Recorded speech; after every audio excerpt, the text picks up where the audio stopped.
A late-night 911 call from this house in Sumner in Pierce County. Sumner 12, we're upstairs. First responders came running to a reported drug overdose. I was laying in bed and starting to go to sleep, and I heard a thud. Judy Russo's 36-year-old son was lying motionless on the floor in this upstairs room of her house. All hell broke loose. There were people running all over this place. Ambulances, police, the aid cars. Later, she would learn her only son, Brett Ryan, died of a fentanyl overdose, a tragic end to his on-again, off-again addiction. And they finally broke the news to me, and I was kind of in shock. Brett Ryan was supposedly receiving treatment at the time he died in February of last year, enrolled at Rainier Recovery Centers by court order after a DUI arrest. But months after his death, all 3 locations were shut down for a pattern of corrupt practices, according to state health department records. In one case, documents describe the tragic story of patient 14 and how the clinic failed to ensure that he was treated properly. Using clues like the date of patient 14's death, the drugs found in his system, and county death records, we were able to identify patient 14 as Brett Ryan and find his mother. But he tried really very hard to get clean and sober. He was for a long time. Judy Russo provided her son's treatment records with the names of the Rainier Recovery staff members that assessed his condition. It looks like your signature is on the records there.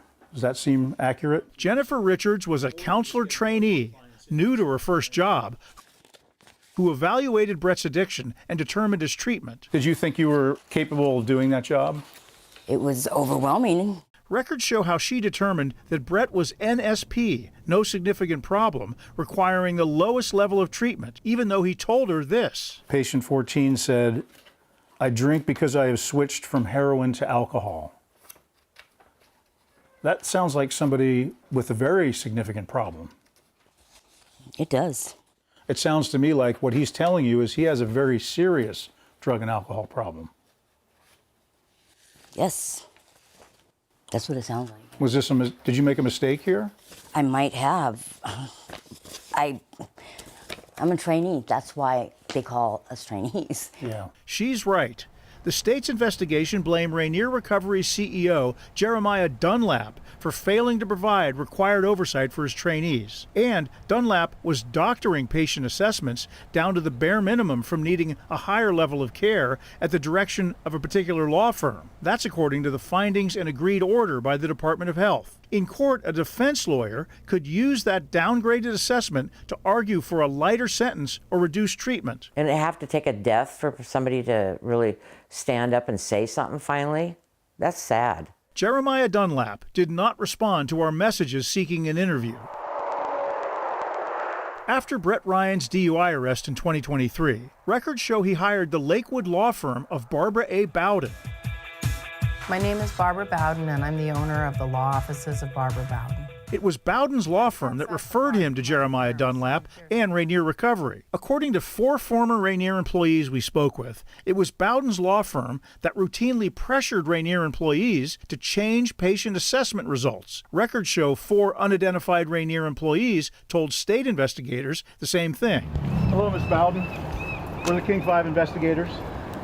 We need to talk to you about Rainier Recovery. Bowden, a longtime DUI lawyer in Pierce County, refused to answer our questions. And it's not the first time. This complaint is one of several references to Barbara Bowden's law firm. Bowden has ties to a past King 5 investigation, Sobriety for Sale. Have clients been paying money to you to get out of treatment? No. Nearly a decade ago, we exposed corruption at 5 Pierce County treatment clinics, 4 of them shut down by the state after our stories. Many of them submitted falsified treatment reports to the courts. Records show Barbara Bowden had ties to every one of those clinics. In one case, a Bowden DUI client was rated NSP, no significant problem and minimal treatment. Months before, he drove drunk again the wrong way on the 520 bridge. He hit and killed Morgan Fick Williams on her way to work. I believe if they were really doing their job, then they would have recognized immediately that he had a drinking problem, because he didn't go a day without smelling like alcohol. It's all over Department of Health documents that that's what you were doing. Is that true? Were you harmful to clients, ma'am? I feel like, yeah, if I made a mistake, oh my God, I feel terrible. Why wouldn't I? So I want to ask you again, did you treat this client this way because he was a Barbara Bowden client? No, I did not. I treated this client this way because it was his first DUI.